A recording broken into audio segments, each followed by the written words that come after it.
Hola, bienvenidos a una nueva entrevista de Press Coaching. El entrevistado del día de hoy, entre otras cosas, es escritor. Su libro se titula Soy Solo, historias honestas de liderazgo para ser feliz en el siglo XXI y más allá. Tuvo un puesto soñado, ¿sí? En una compañía genial, como dice él, durante 18 años, pero decidió patear el tablero y salir también, como menciona muchas veces en su libro, de la jaula de oro. Leo Piccioli, bienvenido a Press Coaching y muchas gracias por esta conversación. Hola Fernando, un gusto estar acá y bueno, conversar y aprender juntos. Fantástico. Leo, nosotros republicamos tu nota sobre el coaching, los coaches odontológicos. Mencionás, siempre aclarás que no sos coach, pero que tuviste mucha experiencia tomando coaching. Me gustaría saber, eh, si bien obviamente en la nota lo explicás y lo desarrollás, si hoy te encontrás a alguien en un ascensor que te pregunta, Leo, ¿qué es el coaching y para qué sirve? ¿Qué le respondés? ¿Cuál es la respuesta corta? Depende un poquito del humor que tenga ese día. Una versión de la respuesta es una especie de psicólogo, pero mucho más concreto. Eh, Otra versión es alguien que te acompaña a lograr tus objetivos, pero siempre yo lo relaciono y ahí de vuelta es importante que hayas empezado diciendo que no soy coach, porque no te voy a dar una versión oficial, científica. Yo siempre lo relaciono con los resultados.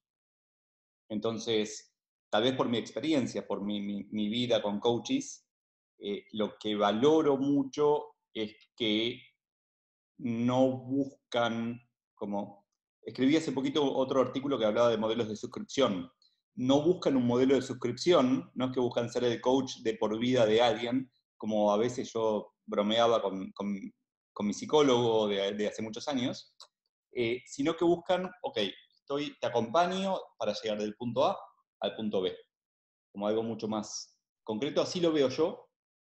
A pesar de que tuve básicamente dos coaches en lo laboral durante casi 10 años en total. Después también tuve un coach con el que trabajé más personal eh, durante unos meses, pero para mí el coach, así versión de ascensor, es eh, como humanos hay cosas que no nos damos cuenta que nos pasan y necesitamos a alguien de afuera que nos ayude a verlas y resolverlas rápidamente. Eh, Te di como 7 versiones ya respuestas de tu pregunta, pero bueno, no, me cuesta a veces ser concreto. Estás en pareja además con una coach. ¿Cómo es Oh, eso? sí, estoy en pareja con una coach, está buenísimo y es como tengo mi coach en casa, el sueño del coach propio. Nada, a veces hace de coach conmigo, a veces me ayuda a pimponear cosas, pero en realidad lo que está bueno es que los dos somos muy mission driven, los dos tenemos un objetivo más allá de lo concreto del día a día o del dinero, etcétera. Son dos objetivos terriblemente coherentes, pero cada uno va por un lado distinto. De hecho, ya antes de conocerla, yo no me veía como coach en el futuro, porque en verdad a mí no me gusta mucho el uno a uno. No me siento tan competente como otra gente para el uno a uno. Y me encanta el one to many, el uno a muchos, sea en la versión en vivo, una charla, o sea escribiendo, o sea haciendo un video. Entonces, ella es genial en el uno a uno y yo le ayudo con la estrategia, le ayudo con el marketing, le ayudo con cómo posicionarse y ella me ayuda a mí muchísimo con, digamos, siempre bromeo que como buen nerd y buen economista me falta la interfaz humana y ella me ayuda con eso. Ella me cuida, me dice, no, bueno, hay que saludar, digamos, ese tipo de cosas que hacen los seres humanos y que a veces nos cuesta. Leo, y si hoy en ese mismo ascensor alguien te pregunta a qué te dedicas, ¿qué le decís? Lo primero que le diría es que estoy en un punto de inflexión del que tal vez no salga nunca, porque estoy como empezando a aceptar que estoy siempre en un punto de inflexión. Me descubrí escritor y orador y me dedico básicamente a estudiar temas de liderazgo y compartirlos escribiendo y orando, o sea, por forma, vía oral o vía escrita, y la verdad que lo disfruto mucho, pero fue algo que me pasó, no fue algo buscado, fue algo que paso a paso fue creciendo, ¿no? Y cuando completás el formulario del avión que te obliga a poner una palabra en tu profesión, ¿qué pones? Nada, ese es fácil. Tengo un título, soy licenciado en economía, no tengo que explicar nada. De hecho, me ha pasado alguna vez llegando a algún país que había puesto conferencista y me preguntaron, y la verdad que iba de vacaciones, y no tenía sentido. Como me di cuenta, no tenía licenciado en economía, simple, verdadero. De alguna manera es como que somos todos muy complejos. Cada uno tiene un montón de personas, persona en latín, de personas, de formas de presentarse, de formas y está bueno elegir la más adecuada para cada momento. Entonces sí, yo en los trámites soy licenciado en economía, fácil. Me resulta muy interesante leer todo el proceso, por pasajes en el libro lo comentás, de esos días previos a salir de Staples, todo lo que te fue sucediendo, lo que ibas razonando, reflexionando. Pero me gustaría poner el foco en esas 2 cenas que tuviste con tus hijos y que nos cuentes qué aprendiste, si es que aprendiste algo en esas cenas, o para qué te sirvieron en ese proceso de tomar una decisión tan importante en la vida. Sí, lo más rescatable de esas cenas, o sea, yo me estaba yendo de la compañía, digamos, ya tenía la decisión tomada y estaba como en un punto de inflexión para variar, pero todavía no me había ido. Mis hijos en ese momento tenían 16 y 15, y yo hacía 18 que estaba en la compañía. Entonces, y la compañía vendía productos de librería, papelería, algo que los chicos en la edad escolar usan siempre. Entonces, para mí era algo muy presente en la charla con ellos. Era, papá, ¿me conseguís un, no sé, un sacapuntas? Y yo no iba a la librería, era pecado ir a un local a comprarlo. Entonces era, bueno, pedímelo con tiempo, en 24 horas lo entregan en casa. Entonces, si lo necesitas para pasado mañana, me lo pedís hoy. Y era una costumbre. Entonces, para mí estaba tan naturalizado ese tema dentro de la dinámica que me parecía que iba a ser terriblemente importante. O sea, yo estaba preocupado. ¿Qué van a sentir mis hijos por los 2 factores? Por un lado, que iban a dejar de tener el acceso a todo eso que tenían antes tan fácil, y por otro lado, que papá está dejando la seguridad de ese espacio, de ese lugar, OSDE, la obra social, etc.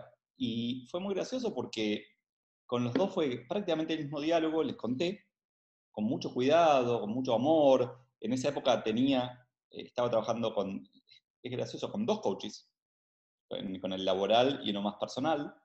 El laboral en Brasil, que me ayudaba específicamente con esa interfaz cultural. Y lo había preparado mucho esa charla. Cuando les cuento, los 2 reaccionaron igual. Papá, se te nota, no me sorprendés.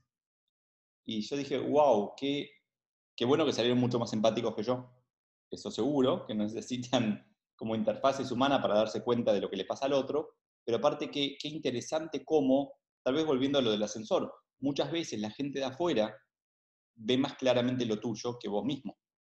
Entonces, ahí me llenó de tranquilidad esa charla, porque yo fui con miedo a disromper sus vidas con mis decisiones.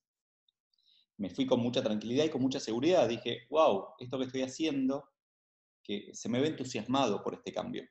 Entonces, me fue muy, muy grato el proceso, pero tenía un miedo terrible. ¿El coaching fue de ayuda en ese proceso de tomar esa decisión? Y si fue de ayuda, ¿en qué te ayudó concretamente? Sí, el coaching fue de ayuda sin duda. A ver, con esta persona que trabajaba en lo personal durante esa época, mi oficina estaba en el sur de la ciudad y yo vivía a 40 kilómetros al norte. O sea, tenía 3 horas de auto por día hasta el año 2014. Ese año decidí, con ayuda de un coach, que fue o sea, mi primer acercamiento a este coach más personal fue, me quiero mudar, pero no me quiero mudar. Y era para mí muy importante. Mis hijos habían vivido todo el tiempo ahí, tenían el colegio allá, y yo no sabía muy bien qué quería, y fue maravilloso. Eso puntualmente fue un cambio que tal vez lo podría haber hecho con un amigo, tal vez lo podría... Son esas cosas que uno dice, lo podría haber hecho solo, pero no lo hice solo. O sea, lo podría haber hecho solo si sabía qué hacer. La próxima vez que me mude lo tengo clarísimo. Ya sé qué cosas son importantes para mí en ese proceso. Todo el proceso de salida, de hecho, de vuelta, tenía este coach en Brasil que también me acompañó, que también, a pesar de que le pagaba la compañía, él lo que me decía es, mirá, a mí me paga la compañía para ayudarte a liderar mejor. Punto.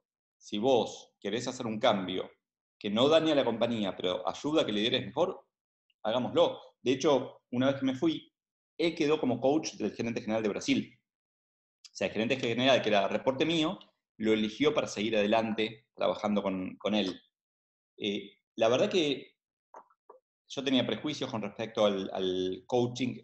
Cuando empecé era un poquito más incipiente. Empecé por instancias de una persona de mi equipo en quien tenía mucha confianza que me dijo, Leo, te va a servir. Me insistió mucho.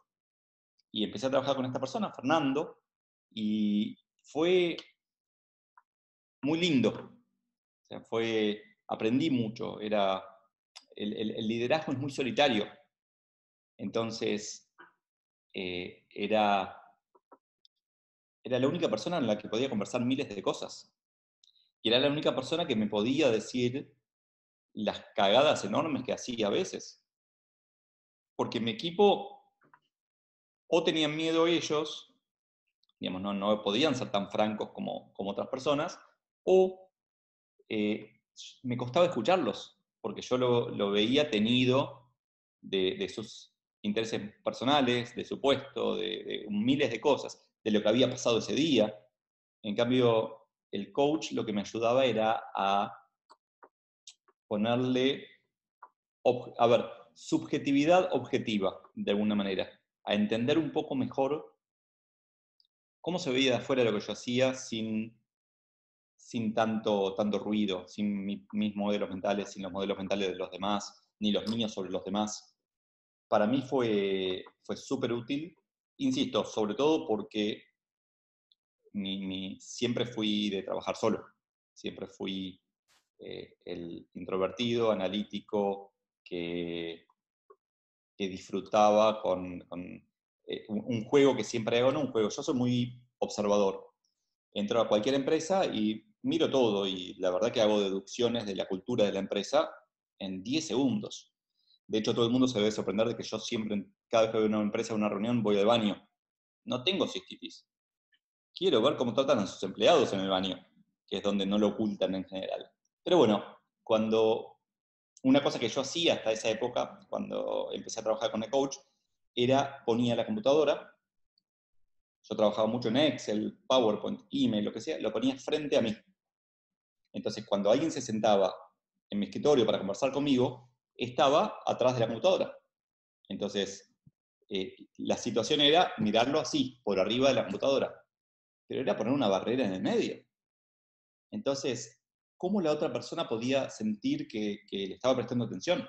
Que era importante. Si yo no solo tenía una barrera en el medio, sino que cualquier cosa que me llamara la atención en la pantalla, bajaba la mirada. Entonces ahí empecé a darle mucha más bolilla a esas señales, esos símbolos.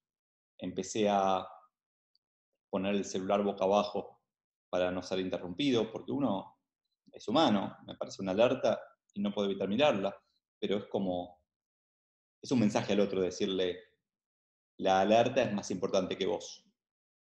Y nos queremos decir eso. Entonces, todas esas cosas son cosas que ya ni me acuerdo cuáles aprendí con el coach y cuáles aprendí solo, que de hecho me parece que debería ser un poco el objetivo del coach. El coach tiene que ser invisible en la vida de la persona. Esto me lo dijo mi coach, es algo que es una porquería como mensaje. Entonces, acá se me mezclan las cosas, pero durante todo ese proceso me convertí como en un fanático de esas conductas observables, de asegurarme de traspasar, de compartir el mensaje que quería compartir y asegurarme de que mi equipo lo haga también. Era uno de los valores de la compañía, como ahora está de moda todavía, ese concepto de puertas abiertas. Y yo les decía, muchachos, si tenemos las puertas abiertas, las puertas tienen que estar abiertas. No me cierren la puerta cada vez que están, o sea, todo el tiempo. déjenlas abiertas, incentiven a que la gente entre, salgan, abran las persianas americanas, que se vea hacia adentro, seamos transparentes. Hubo muchas de esas cosas que tal vez torturé un poco a mi equipo con tanta intensidad que le pongo a las cosas. Cuando contás todos estos detalles entre comillas, lo hinchapelotas que eras, corrigiendo, señalando, y hablas en un momento del ego, ¿sí? ¿Cómo pudiste trabajar esa parte? Porque hablas de ego, hablas de humildad, y ¿cómo te encontrás hoy respecto a eso? Me parece que es una dicotomía permanente.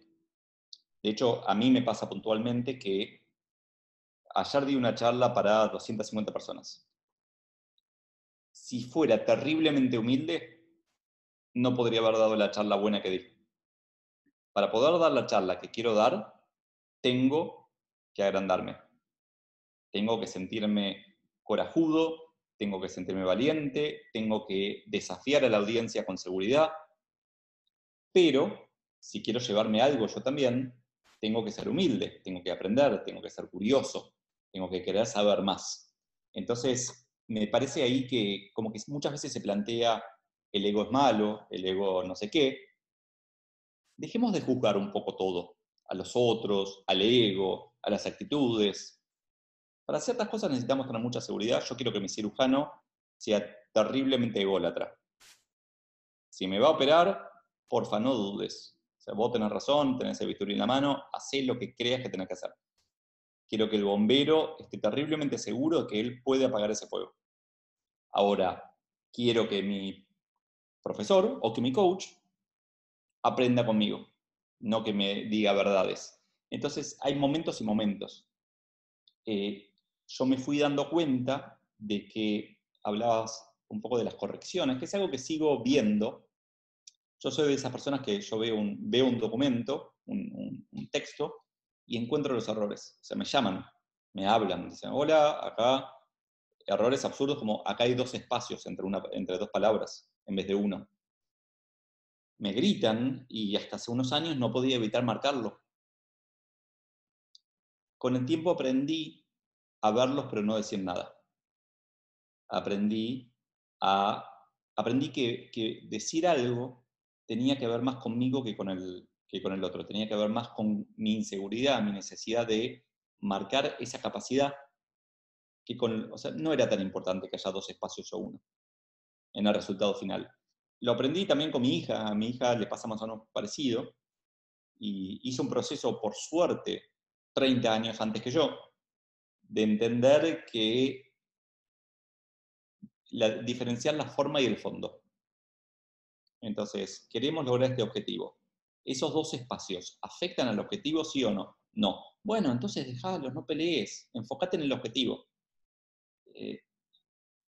Para mí fue un recorrido interesante, pero sobre todo de autorreflexión, de entender que lo mismo me pasaba cuando hablo rápido. Mucha gente me pide ayuda para hablar en público. Y yo no, como te decía, no me gusta dar clases así uno a uno, ni hacer coaching, ni nada por el estilo. Lo que hago es, a ver, paso tarifas enormes, terribles, como para que, bueno, si alguien insiste, querés gastar esa plata, gastala, todo bien, yo me voy a romper el tuques, pero te tiene que costar. Entonces, en general no lo hacen. Cada vez que puedo, ayudo a escala. Una de las cosas que todavía tengo pendiente de escribir sobre hablar en público es que yo también hablaba muy rápido en una época. Hasta que entendí, primero hice la matemática, hablar rápido no te hace hablar más rápido. Es como cuando andás por la ruta, ir a 120 o a 140 es lo mismo en cuánto tiempo vas a llegar. Yo hablo 140 palabras por minuto. Si hablo rápido, hablo 150, es lo mismo, no cambia nada. Solo que perdés un montón de elocuencia, un montón de rasgos, de color. Ahora, ¿por qué hablamos rápido? Porque tenemos miedo que el otro deje de escucharnos. En el momento en que entendí el origen de ese hablar rápido, en el momento en que entendí el origen de ese te marco el error, digo, pucha, yo no soy tan inseguro, no quiero ser tan inseguro, voy a dejar de hacer esto. Y lo cambié, no me costó. De hecho, hoy disfruto me gusta encontrar los errores y me gusta no decirlo. Me gusta como decir, o sea, decirlo solamente cuando hace falta. Me pasa, me escribe mucha gente y me pasa que a veces me escriben con algo interesante que tiene un error y yo veo el error, pero es algo, me parece que ahí hay algo, a esta pregunta inicial de tema de humildad y ego, es aceptar al otro y no estar juzgando todo el tiempo. Leo, hace un rato dijiste que el liderazgo es muy solitario. Sí. Pero hay una parte del liderazgo que es meterse en el barro con el equipo, o sea, acompañar, estar al lado, escuchar. Eh, ¿Por qué definís solitario al liderazgo? Básicamente porque, primero que esa parte de estar en el barro es optativa, no es necesariamente el liderazgo. ¿Sí? O sea, los generales a veces iban al frente, pero muchas veces se quedaban en la carpa atrás con el plano y daban órdenes. Entonces, no es necesariamente estar con otros, pero sobre todo porque el líder es quien tiene que tomar las decisiones para las que no hay consenso. Es quien tiene que cortar el bacalao. O sea, las decisiones obvias las tomamos todos. Hay un incendio, hay que apagarlo, lo puede tomar cualquiera. Todos sabemos que hay que apagar ese incendio. Ahora, ¿vamos a hacer una inversión enorme o no? ¿Vamos a hacer una reducción de la nómina o no? Son decisiones difíciles que solamente puede tomar una sola persona. En mi carrera también aprendí que las decisiones las toma una sola persona. No se toman en equipo, no se toman se las toma un humano, escuchando a quienes quiera, pero las toma uno solo. Entonces, el desafío con esto es que esa persona va a tomar decisiones que hay otros a los que no les va a gustar. Y es más, te diría que esos otros son rotativos. Suponete que tenés 5 o 10 personas a tu cargo, un día vas a tomar una decisión que no le gusta a A y B, otro día vas a tomar una decisión que no le gusta a B y C, y otro día C y A. Entonces, porque si en verdad tomas decisiones siempre que no le gustan a A, tenés un problema de alineamiento con A. Tal vez lo necesitas a A para que te pelee y está claro, pero si no, A probablemente no es la persona que necesitas en tu equipo, si siempre está en desacuerdo con vos. Entonces lo más probable es que como que siempre tomas decisiones que afecten negativamente a los demás. Que es algo que como par no pasaba. A mí me pasó de ser promovido de par a jefe de mis pares, ex pares. Y el cambio es enorme. El cambio, digamos, nadie te prepara para esos cambios. Entonces, el liderazgo puede parecer, o sea, yo podía armar reuniones cuando quería y estar con gente cuando quería. Ahora, cada vez que tenía que echar a alguien de mi equipo, que tal vez yo era mal jefe probablemente, y eché a mucha gente, yo sufría muchísimo, pero muchísimo. Era algo terrible en donde me autoflagelaba, eh, básicamente porque me había equivocado, porque para mí echar a alguien es un error de contratación o de, o de cómo llevar a la persona, es un error anterior y ya no había nada que hacer. Eh, pero sobre todo porque no tenía con quién hablarlo. Porque no puedo, o sea, alguna vez eché a alguien de recursos humanos, no puedo hablar con la persona de recursos humanos sobre su desvinculación al día siguiente. No tengo un hombro sobre el que llorar en la empresa. No puedo públicamente mostrar mi cara de culo cuando estoy por tomar una decisión difícil, estoy por implementar una decisión difícil. Tengo que ocultarla porque hablábamos antes de las señales, de lo importante que es transmitirle a la gente lo que querés que ellos vean, para que hagan lo que vos querés que ellos hagan, ¿no? Entonces, sí, para mí el liderazgo es terriblemente solitario. Y es una de las cosas que menos, o sea, que más me dolieron, que más me costaron de ese puesto soñado. Era un puesto soñado, pero como todo, era un puesto no perfecto. ¿Qué habilidades tuviste que desarrollar para pasar de ese mundo corporativo, de tener OSDE y el sueldo, a ser emprendedor? Y perdón, quiero complementar la pregunta. A ser un emprendedor exitoso, y entonces te agrego que me definas éxito. ¿Qué es ser un emprendedor exitoso y qué habilidades hay que desarrollar para hacerlo? Te diría que, a ver, no lo pensé, lo voy a pensar ahora, así que tal vez desordeno un poco. Una de las cosas que más me costó fue aceptar que los riesgos son míos. En la empresa yo tomaba riesgos y si las cosas salían mal, sí, me podían echar, pero la plata era de otro. Acá, si sale mal, es mío. Otra de las cosas importantes que me costó y todavía me cuesta es la inestabilidad económica. No en el sentido de que me vaya mal, sino en el sentido de que no sé cómo me va a ir el mes que viene. Si vos tenés un sueldo de 10, el mes que viene vas a ganar 10, punto. Salvo que te echen, pero bueno, si no te echan vas a ganar 10. Yo no sé. Yo tuve un junio este año increíble, mejor año de toda mi carrera, y julio fue una porquería. Después entendí, claro, probablemente las empresas eligieron adelantar cosas de julio a junio. Me está faltando, pero es algo que estoy logrando también. Tengo amigos que hacen lo mismo que yo y que están como un par de años avanzados. Entonces yo veo, no, mira, lo están logrando, yo estoy yendo más rápido que ellos porque aprendí, hago mucho modeling, yo veo quién es el mejor en lo que quiero hacer y trato de copiar lo que me gusta. Ahora, me preguntás qué es el éxito. Una de las primeras cosas que hice cuando me fui de la compañía fue cambiar en LinkedIn la imagen de fondo de mi perfil. Puse ayudar a otros líderes a liderar mejor.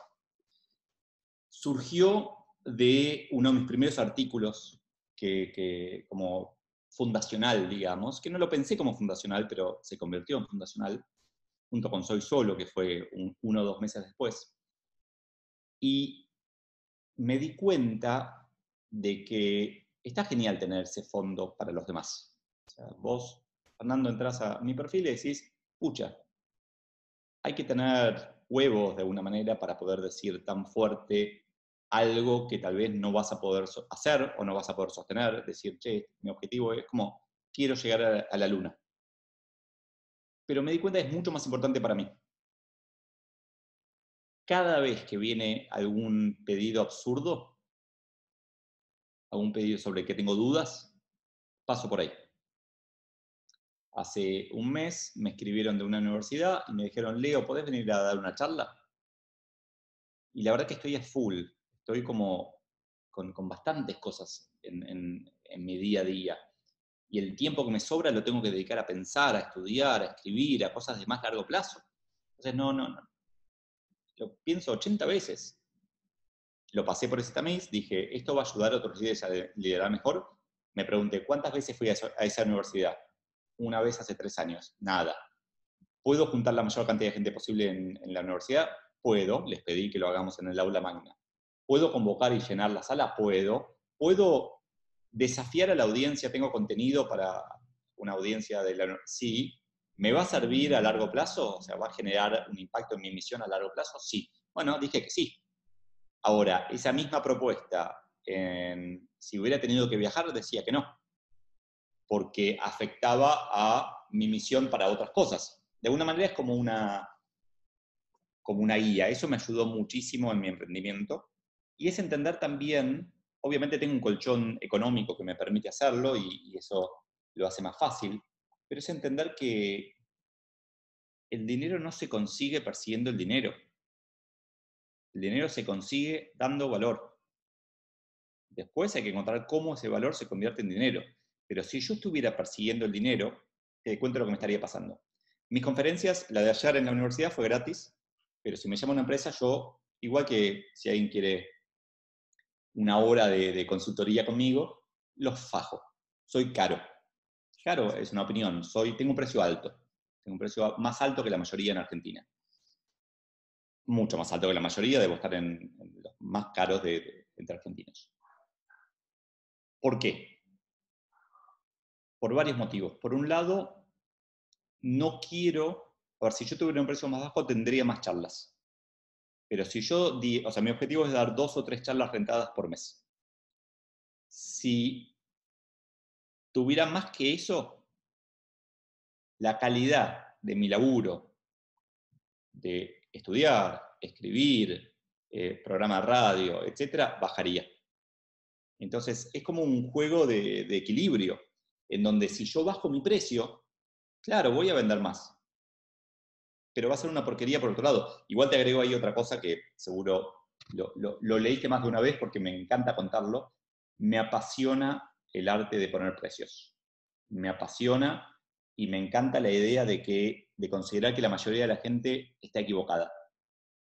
Yo parto de la base de que siempre hay oportunidades de mejora. Entonces, siempre estoy aprendiendo, de hecho estudio el tema y observo el tema todo el tiempo, pero acá lo pensé, no mucho, lo pensé infinito. Estas son mis notas acá arriba de mi escritorio, son mis notas de cómo va a cambiar mi cotización en la próxima versión. Porque cotizo siempre igual. Vos me decís, che, Leo, ¿me cotizás una charla? Te la mando por WhatsApp ahora porque tengo el PDF en el teléfono. ¿Por qué? Y porque para mí la transparencia de cotizar rápido mata a esa ductilidad que podés tener, te doy un descuento del 10%, me parece mucho más importante eso. Entonces, como emprendedor creo, a ver, me aferré mucho a mis fortalezas. Una es pricing, otra es marketing, construir mi marca. Me falta, y es algo que todavía no tengo desarrollado bien, no soy buen vendedor en el 1-1. Tengo muchas situaciones en donde podría haber, entre comillas, vendido una charla y no hice nada. Soy tímido, sigo siendo tímido, es algo intrínseco, no me gusta. O sea, a veces me gustaría haber sido vendedor de autos y poder ir y decir, no, pero contratalo a Leo, que te va a hacer esto, esto, esto. No, yo soy más marketing, yo construyo marca y me siento a esperar a que me llamen. Me derivé, fui a hablar de... Eso es algo interesante que hago muchas veces. Hablo de lo que se me canta, a pesar de que me preguntes de otra cosa. Te pido disculpas Pero si hay no algo más. perdiste el hilo, digo, fuiste por la línea de la pregunta y se me ocurre mientras te escuchaba también y que lo tenía un poco también ya como diseñado, esto de que nos puedas compartir un poco si estás repitiendo la forma, o sea, fuiste uno de los creadores de OfficeNet, ¿no? Con Santiago Bilinkis, participaste de la Formalmente no. creación. Formalmente no. A ver, la empresa de mi familia, o sea, yo en la empresa de mi familia hicimos la selección inicial de gente para Santiago y Andy Freire en el año 96, antes de empezar. Pero yo no entré, soy amigo del otro, de Andy, desde la secundaria, pero no entré hasta el 98. Entonces, fundador no soy, no me presento. Pero sí, a ver, cuando entré éramos muy chiquititos, después pasamos a ser muy grandes, abrimos Brasil y después pasamos a ser parte de Staples, una multi. Oye, entonces, ¿qué le dirías a ese emprendedor que tiene una buena idea y dice, bueno, yo quiero salir a venderla y, o sea, desarrollarla, tal vez encontrar ese grupo de inversores que me ayude a desarrollarla y no tengo ni la remota idea de cómo se hace eso? Vos conocés, porque lo mencionás también en tu libro, lo que es el crowdfunding o salir a conseguir inversores. ¿Cómo se hace eso para alguien que tiene una buena idea y cree que confía ciegamente en el valor que tiene? A ver, lo primero es una mala noticia. Tu idea no es tan buena. La gente asume por default que su idea es brillante y única. Mi consejo es asumir por default que puede ser brillante, pero que no es única. Está este zapallo italiano, que no me acuerdo el nombre y nadie lo sabe, que inventó el teléfono. Solo que Graham Bell llegó antes a patentarlo. Y como eso pasó con los hermanos Wright y el avión. No sé quién fue, pero en Nueva Zelanda alguien hizo un avión, voló. Un ratito antes, no sé cuánto antes, pero somos 7.500 millones de habitantes. Entonces viene un pibe de 22 años y me dice, se me ocurrió hacer una app para esto. Y tengo en la cabeza una lista de 18 experiencias anteriores que fallaron o tuvieron éxito, pero que debería estudiar antes de poder decir esta idea va a ser brillante. Entonces, mi primera respuesta es tu idea no me interesa. No vale tu idea. Y comparto ahí cuando la gente dice 5% de inspiración, 95% transpiración, lo único que vale es la aplicación de tu idea. Entonces, déjate de jorobar con que tenés una idea brillante y no se la querés contar a nadie para que no te la roben. La sabe todo el mundo ya. La tienen 80 personas más en Argentina. 5.000 en el mundo. No jorobes con eso. Andá y hacela. Testeala en chiquito. Mi consejo ahí es, tenés una idea genial, testeala en chiquito. Ejemplo, ¿querés ser coach? Perfecto, testealo en chiquito. O sea, quiero ser coach, me voy a formar un año con tal y voy a... No. Sé coach hoy. Andá y ayuda a la gente que tengas cerca. Ofrécele tu ayuda. ¿Y cómo hago? Escuchalos. Escuchalos y averigua después qué puedes hacer. Pero empezá ya. Valida ya. O sea, hacé tu minimum viable product. Y vas increyendo. Igual para los coaches, aprovechando que tenés una audiencia grande de esto, un desafío que veo muy grande, veo muchos jóvenes, muchos chiquitos de 20 años diciendo yo quiero ser coach. Y yo valoré siempre en mis coaches su experiencia de vida. Entonces, tal vez, dado que la expectativa de vida sigue creciendo, y tal vez un pibe de 20 años viva hasta los 100, 120, hay tiempo para ser coach. Mi recomendación en ese sentido es viví primero, sé coachí primero antes de ser coach. Comete errores, juntarte historias a las que puedas referir cuando trates de ayudar a alguien, porque si no es súper difícil.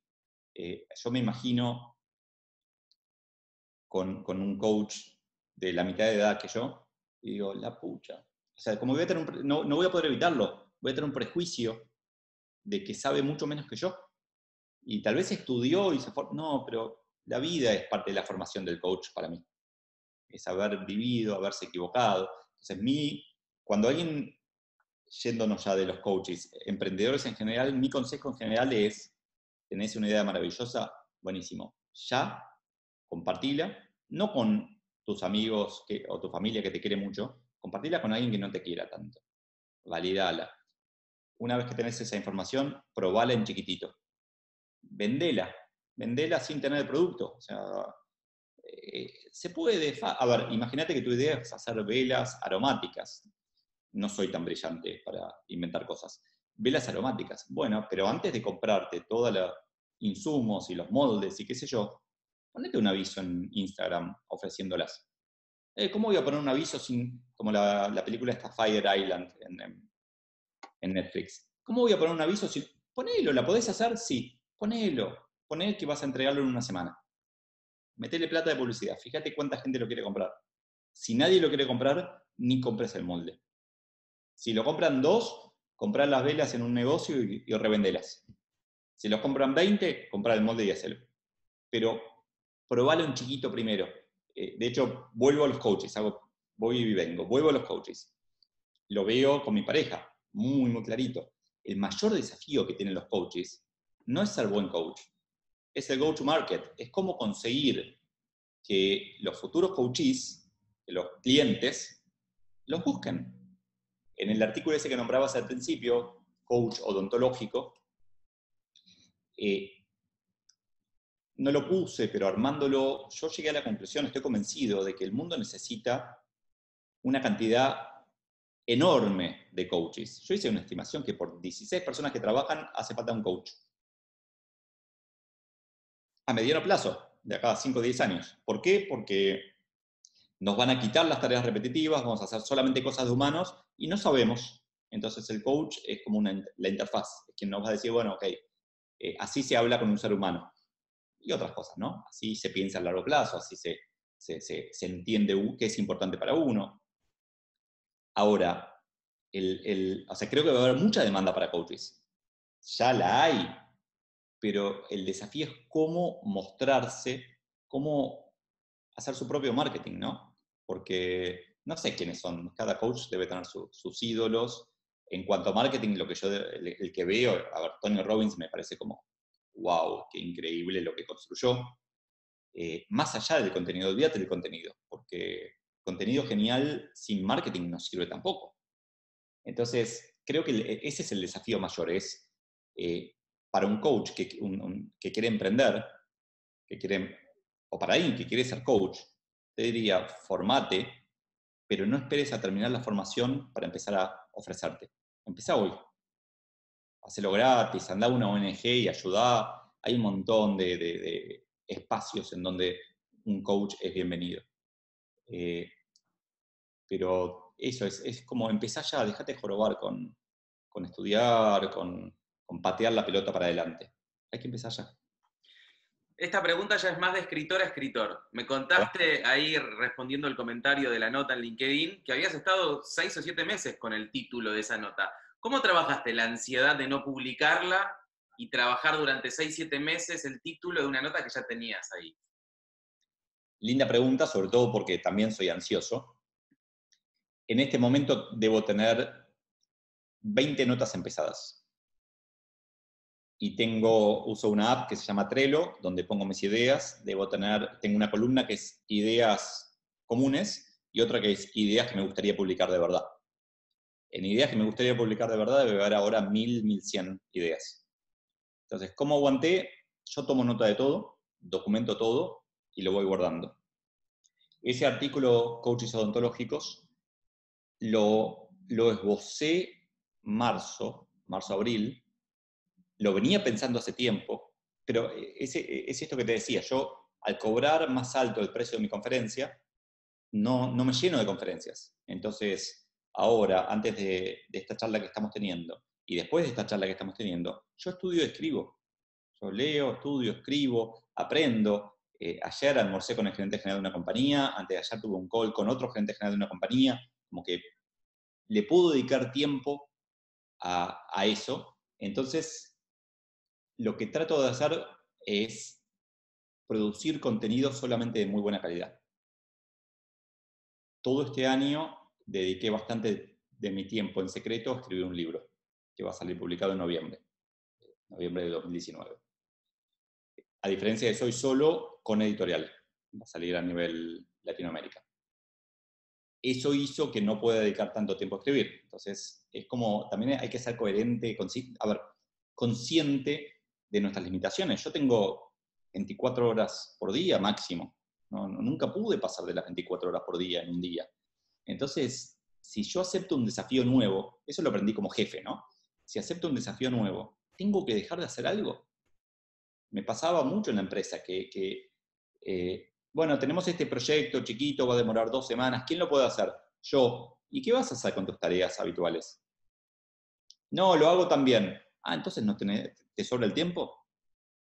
Y tal vez lo que le está pasando es que dedicaba mucho tiempo a pensar o a estudiar o algo, pero no me está diciendo voy a estudiar menos, voy a pensar menos. Entonces creo que ahí es importante entender que nuestro tiempo es finito y que tenemos que elegir, que no podemos hacer todo. Y ese artículo, tuve otros mejores para publicar y yo decidí que hasta que no estuviera bien, de hecho me pasa algo ahora, estoy escribiendo el artículo de este fin de semana. Tengo mi otra hoja acá, tengo varias, pero acá está. Esta es mi hoja donde voy poniendo un cronograma tentativo de lo que voy a ir publicando. El artículo de la semana pasada salió totalmente distinto de lo que yo quería hacer. Tenía mi hoja y mi cronograma y empecé a pensar el artículo de esta semana y me pasó lo mismo. Dije, la pucha. Y ahí me sirvió mi experiencia de coaching y dije, pará, si en mi cabeza hay otro tema, no el que quería escribir, sino hay otro tema, que de hecho es otro tema, que tiene que ver con esas reuniones que tuve con gerentes generales, y ese otro tema está en mi cabeza, ¿no será que es un tema candente, que es un tema que vale la pena escribir? Entonces, también hay un equilibrio que hago entre planificar y romper la planificación.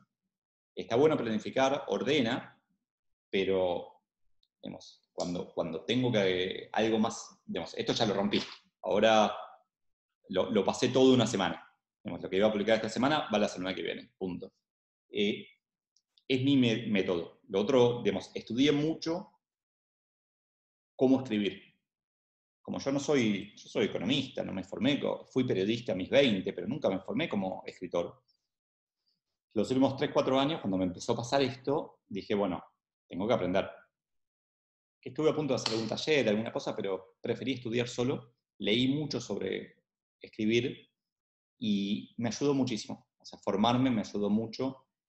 Una cosa que estoy haciendo más y más, a medida que gano seguridad, corro más riesgos. El año pasado publiqué un artículo en donde el personaje era una silla, que pensaba y tenía sentimientos y se enamoraba de un banquito. Y uno representaba a la corporación, el otro al emprendedor, y como que terminaban abrazados de alguna manera.